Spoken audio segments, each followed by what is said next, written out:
Ես կսկսեմ ասել մի բան, որը կարող է ակնհայտ թվալ, բայց դա թաքցնում է խորը ճշմարտություն։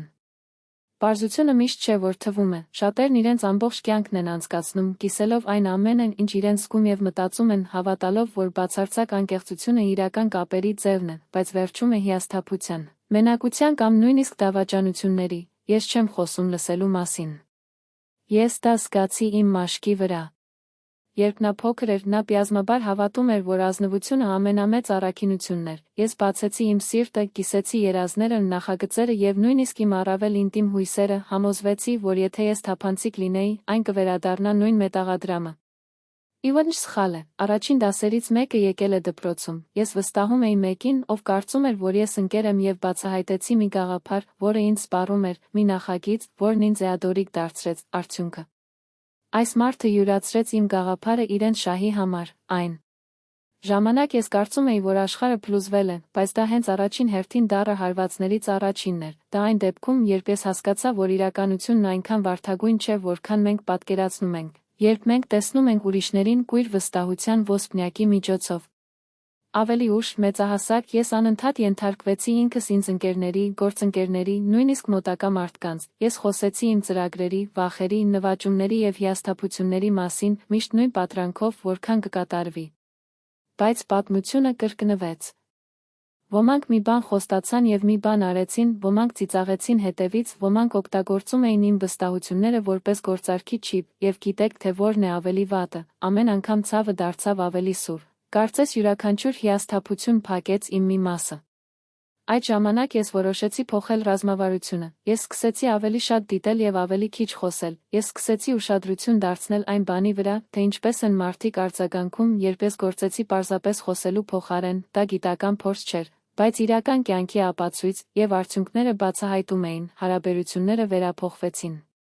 Մարդիկ սկսեցին գնահատել իմ ներկայությունը, հարգել իմ տարածությունը, գիտակցել, որ ես ինձ թույլ չեմ տվել, որ ինձ թույլ չտվեց դատարկ խոսքերով։ Ես գտա, որ լռությունը թուլություն չէ, այլ ուժի ձև։ Շատերն ինձ հարցնում են.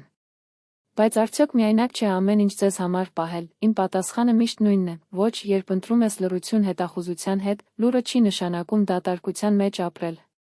Դա նշանակում է պահպանել ձեր էներգիան, ժամանակը եւ երազանքները։ Լռությունը թույլ է տալիս առաջ տանել առանց ամուր, բայց ամուր գալիս է մի ժամանակ, երբ մենք գիտակցում ենք, որ ոչ բոլորն արժանի չեն մեր ճշմարտությանը, ոչ բոլորն արժանի են մեր վստահությանը։ Երբեմն լռությունը պաշտպանում է, այլ անգամ նա զարմացնում է, բացահայտելով արդյունքները, երբ ոչ ոք չէր հավատում, որ կկարողանար։ Ես ուզում եմ, որ դուք հասկանաք մի բան։ Իմանալով, թե ինչպես փակել է հմտություն է, որը խուսափում է բազմաթիվ սխալներից, եւ ես դա չեմ ասում որպես տեսական, բայց որպես մեկը, ով տեսավ բարեկամություն, հարաբերություններ եւ բիզնեսներ, որովհետեւ ինչ-որ մեկը շատ էր խոսում, վստահում էր սխալ մարդկանց կամ բացվեց նրանց համար, ովքեր չարժացան։ Այսօր ես ուզում եմ կիսել այս փորձը հասկանալու համար։ Ավելի լավ է ուժեղ լինել լռության մեջ, քան բառերով թույլ, ավելի լավ է լռել լռության մեջ, քան յուրաքանչյուր քայլի մասին հայտարարել, քանի որ աշխարհը լի է այն մարդկանցով, ովքեր սիրում են իմանալ իրենց գաղտնիքները։ Մնացեք մինչև վերջ, քանի որ ես կասեմ իրական պատմություններ, որտեղ լռությունն իմ վահանն էր, գաղտնիքներ պահելու պահերը եւ իմ կյանքի յուրաքանչյուր մանրուք չբացահայտելը ինձ տարավ հաղթանակի, հարգանքի եւ իրական խաղաղության։ Եվ երբ դուք տիրապետում եք այս արվեստին, դուք գիտակցելու եք մի պարզ ճշմարտություն։ Մարդիկ հիանալու են ոչ թե ձեր ասածների համար, այլ ձեր ասածների համար, ձեր խոսքերի եւ վերաբերմունքի հետեւողականության համար այն աշխարհում արդար մնալու ունակության համար, որտեղ շատերը պատրաստ են օգտագործել իրենց դեմ իրենց թույլ կողմերը։ Սա միայն խորհուրդ չէ։ Դա գործնականում սովորած դաս է սխալների, դավաճանությունների եւ հիասթափությունների միջոցով, կյանքը փորձարկում է մեզ, եւ երբ հասկանում եք, որ լռությունը կարող է լինել ձեր լավագույն պաշտպանությունը, դուք կզգաք ազատություն։ Քչերը գիտեն, ուստի ուշադրություն դարձրեք, քանի որ հաջորդ մասերում ես ձեզ ցույց կտամ, թե ինչպես կիրառել այս իմաստությունը առօրյա կյանքում, ինչ քայլեր են վերածվում հզոր զենքի մեջ եւ ինչ պատմություններ են ապացուցում, որ երբեմն փակումը շատ ավելին է, քան վերաբերմունքը։ Դա մեծ է, դա զգուշություն է։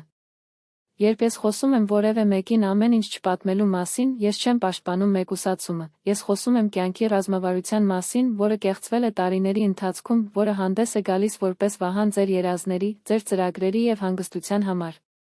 Թույլ տվեք պատմել մի գործ, որը նշանավորեց իմ կարիերան։ Սկզբում կար մի ընկեր, որի հետ նա կիսեց ամեն ինչ, հաղթանակներ, կորուստներ, ապագա ծրագրեր։ Մենք եղբայրներ էինք և կույր վստահություն դրեցի նրա հանդեպ, մինչև մի օր ես պատկերացա մի գաղափար, որը կարող էր փոխել իմ ընթացքը։ Նա իսկական էր թվում, նա հասկացավ իմ ոգևորությունը, քանի դեռ նա իմ գաղափարը ներկայացրեց։ Կարծես դա էր։ Ես կորցրեցի ոչ միայն նախագիծը, այլև բարեկամությունը։ Այդ ժամանակ ես հասկացա.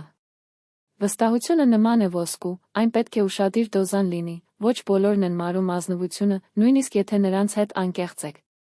Այնտեղից ես եկել եմ մարդկանց մեկ այլ ձևով տեսնելու, ես վերլուծեցի, թե ովքեր իսկապես արժանի էին իմ վստահությանը և ով պարզապես ռիսկ էր։ Ես հասկացա, որ կան 3 տեսակի մարդկանց, որոնց հետ մենք պետք է զգույշ լինենք։ Նախ անձը։ Մի ժպիտի հետևում նրանք կարող են ուրախացնել իրենց ձախողման համար, եթե ձեր նպատակները կիսում եք նրանց հետ, ձեր խոսքերը դառնում են զենք։ Երկրորդ, նրանք, ովքեր ավելի շատ են խոսում, քան նրանք գործում են։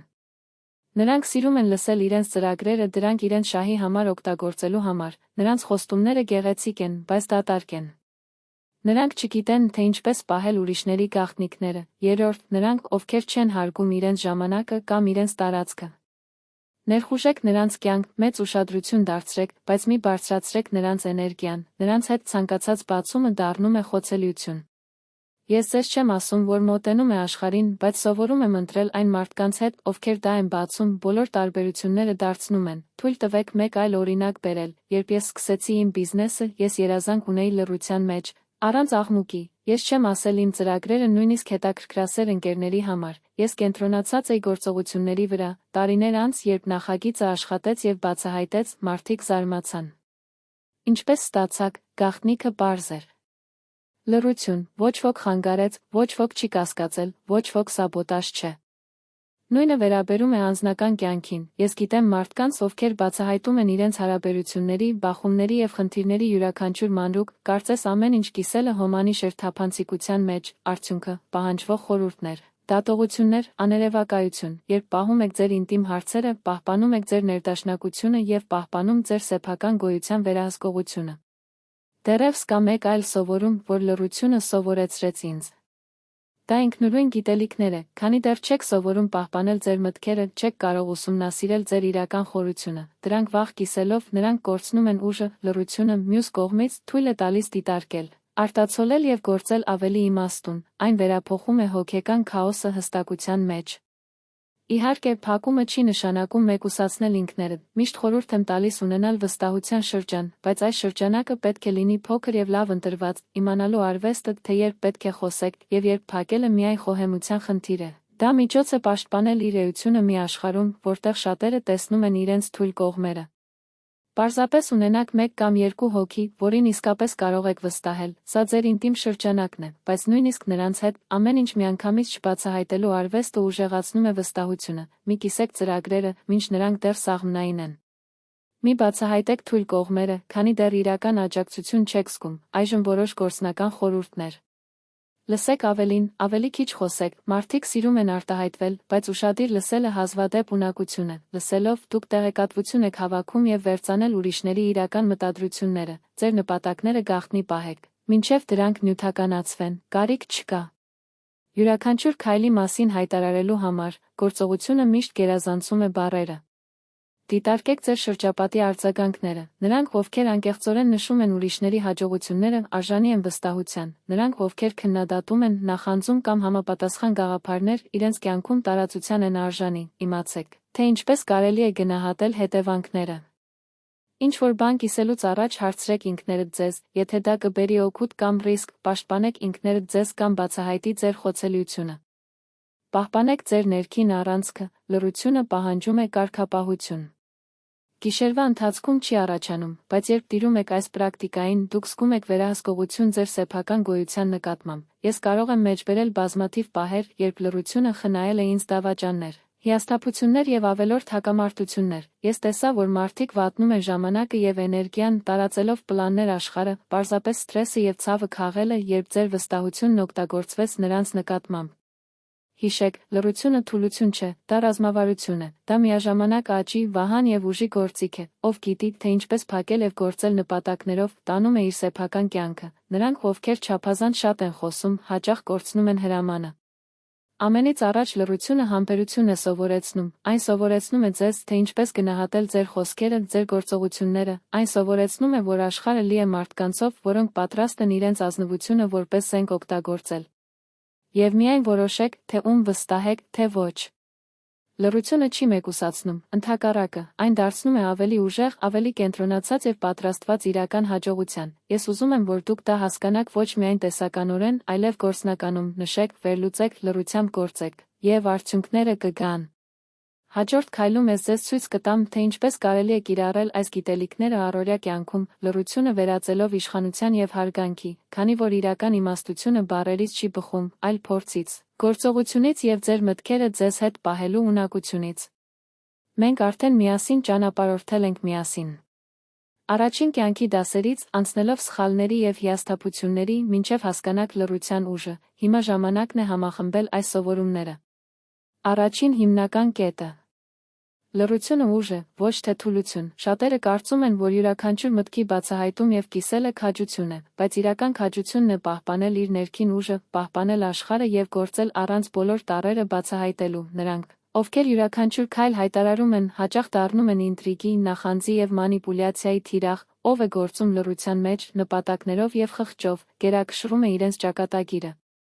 Ես կարող եմ պատկերացնել իմ հետագծի օրինակներով, երբ ես սկսեցի իմ բիզնեսը, ես ոչ ոքի չեմ բացահայտել իմ ծրագրերը, նույնիսկ նրանք, ովքեր մտերիմ ընկերներ էին համարում, գիտեին միայն այն, ինչ թույլ եմ տալիս, երբ արդյունքները հայտնվեցին։ Շատերը հարցրին. Ինչպես ստացաք, պատասխանը պարզ էր։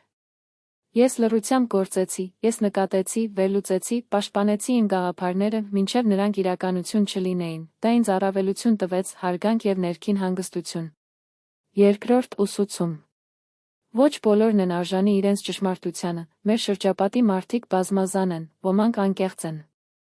Մյուսները նախանձում կամ հաշվարկված պատրաստ են օգտագործել ցանկացած տեղեկատվություն սեփական շահի համար, եթե բացում եք բոլորի համար կկորցնեք ոչ միայն ժամանակը, այլև էներգիան և երբեմն ձեր երազանքները գիտակցելու հնարավորությունը։ Երրորդ կողմը։ Լռությունը ուղղորդում է իր էներգիան գործողության համար, ձեր նպատակներին հայտարարում եք, ուժ եք ծախսում, բացատրելով, արդարացնելով և սպասում ռեակցիաներին, երբ փակեք, դուք ներդնում եք այս էներգիան այն, ինչ իրականում կարևոր է, արդյունքում ուղղված կոնկրետ քայլերի մեջ, և հավատացեք ինձ, աշխարհը կնկատի ձեր գործերը շատ ավելին, քան ձեր խոսքերը։ Թույլ տվեք կիսել մեկ այլ պատմություն։ Մի մեծ քաղաքում ես ունեի շատ ծանոթներ, որոնց հետ ամեն օր շփվել եմ։ Նա կիսեց գաղափարներ, երազներ, նախագծեր։ Մի մարդ, որին ես վստահում էի, սկսեց օգտագործել իմ ծրագրերը իրենց շահերի համար։ Ես ուզում էի, որ նա օգուտ տա նրան, ոչ թե ես։ Ես կորցրեցի ժամանակը, փողը և հատկապես մարդկանց նկատմամբ վստահությունը։ Այս դրվագը ինձ սովորեցրեց, թե ինչպես ուշադիր ընտրել այն, ում հետ կիսում եմ իմ արտացոլումները։ Այսօր ես ունեմ ընդամենը 1 կամ 2 հոգի, որին ես լիովին վստահում եմ, և նույնիսկ նրանց հետ ես միայն կիսում եմ։ Ինչ է հասուն, կառուցվածքային և վավերացված լռությունը նաև համբերություն է զարգացնում, սովորեցնում է հարգել ձեր մտքերը և խոսքերը։ Մենք ապրում ենք անմիջականության դարաշրջանում, որտեղ բոլորը ցանկանում են ամեն պահ բաժանել։ Բայց իսկական իմաստությունը չի բխում մեր ասածներից, բայց թե ինչպես ենք մենք գործում, ինչպես ենք պահպանում մեր հավասարակշռությունը և կառավարում ենք մեր ուշադրությունը։ Ես այստեղ թողնում եմ մի քանի գործնական ցուցումներ լռությունը ուժի մեջ վերածելու համար։ 1. Դասակարգեք մարդկանց։ Ոչ բոլորն արժանի չեն իմանալ իրենց նպատակները, ժամանակը և էներգիան թանկարժեք ռեսուրսներ են։ 2. Խնայեք ձեր ծրագրերը, մինչև նրանք ձևավորվեն։ Երազները փխրուն են, մինչդեռ նրանք միայն մտքում են, թող ձեր գործողությունները խոսեն ձեզ համար։ 3. Նշում և վերլուծեք։ Նշեք, թե ինչպես են մարդիկ արձագանքում տեղեկատվությանը, ով նշում է նրանց հաջողությունը, արժանի է վստահության։ Ով քննադատում կամ շահարկում է, ոչ։ 4. Պահպանեք իր կենտրոնը։ Լռությունը պահանջում է կարգապահություն, բայց ամրապնդվում է, օգտագործեք այն որպես ինքնամոռաց գործիք, երբ լռում եք, դուք ինքներդ եք լսում, հասկանում եք ձեր վախերը, ցանկությունները և իրական նպատակները։ Եթե դուք ծուլեք այս սկզբունքները, ձեր կյանքը կփոխվի, այն կդառնա ավելի հանդարտ, վստահ և կենտրոնացած, դուք կսովորեք կառավարել ձեր էներգիան, ռեսուրսները և ձեր ճանապարհը, և ամենից առաջ, այն այլևս չի կախված ուրիշների կարծիքը։ Ես ուզում եմ, որ դուք հասկանաք մի բան։ Լռությունը միայնությունը չէ, դա ազատություն է, արտաքին ճնշման ազատություն, չճանաչված խորհուրդներ ուրիշների թակարդներից, ձեր տեմպը հետևելու ազատություն, ձեր որոշումները կայացնելու և ձեր նպատակներին հասնելու համար։ Այսպիսով, երբ ինչ-որ մեկը հարցնում է իրենց ծրագրերի, երազների կամ մարտահրավերների մասին, արտացոլում է, արդյոք արժե հիմա բացահայտել, կամ ավելի լավ է այն պահպանել, այս պարզ ընտրությունը սահմանում է հետագից, հաջողություններ և հիասթափություններ։ Վերջապես, ես անձնական խորհուրդ եմ տալիս։ Ձեր մտքերը արժեքավորեք լռությունը, դիտեք աշխարհը և վարվեք հայեցողությամբ, բայց վճռականությամբ, թող որ ձեր գործողությունները ավելի շատ են արձագանքեն, քան ձեր խոսքերը, թող որ ձեր արդյունքները խոսեն ձեզ համար, թող որ ձեր հասած հարգանքը իրական է, քանի որ ի վերջո, ով է փակվում և նպատակներով հանդես գալիս ոչ միայն գոյատևում է, այլև բարգավաճում է։ Ձեր արժանի հարգանքը բառերից չի ծնվում, այլ բնավորության, կարգապահության և իմաստության ուժից, եթե այսօր ձեզ հետ վերցրել եք գոնե մեկ գաղափար, որը կարող է վերափոխել կյանքը տեսնելու ձեր ճանապարհը, այս բովանդակությունը կիսեք ինչ-որ մեկի հետ, կամ ավելի լավ, հետևեք այս տեղին ավելի շատ արտացոլման համար, այստեղ ես կբաժանեմ ոչ միայն փորձառությունները, այլև հազվագյուտ ճշմարտություններ, որոնք քչերն են համարձակորեն բացահայտելու։ Հիշեք, մարդու իրական ուժը նրա ասածը չէ, բայց ինչ է անում։ Ճշմարիտ իմաստությունը չի չափվում ելույթներով, այլ գործողություններով և դրա գաղտնիքները դրա հետ պահելու ունակությամբ։ Երբ տիրապետում եք այս արվեստին, դուք կզգաք ազատության, վերահսկման և իրական հարգանքի իսկական համը։ Մի բղավեք ձեր հաղթանակները աշխարհին, թող նրանք իրենց ցուցադրեն իրենց համար, մի բացահայտեք այն ամենն, ինչ գիտեք կամ պլանավորեք, թող ձեր գործողությունները լինեն ձեր իմաստության կենդանի ապացույցը, այսպիսով, դուք կհասկանաք, որ լռությունը ոչ միայն ռազմավարություն է, դա փիլիսոփայություն է, որը վերացնում է գոյությունները, և երբ այս փիլիսոփայությունը դառնում է ձեր մի մասը, յուրաքանչյուր քայլ կտավ այլ քաշ, յուրաքանչյուր ընտրություն կունենա ավելի խորը նպատակ։ Այնուհետև կյանքը կպատասխանի ոչ ձեր խոսքերին, այլ իր էությանը։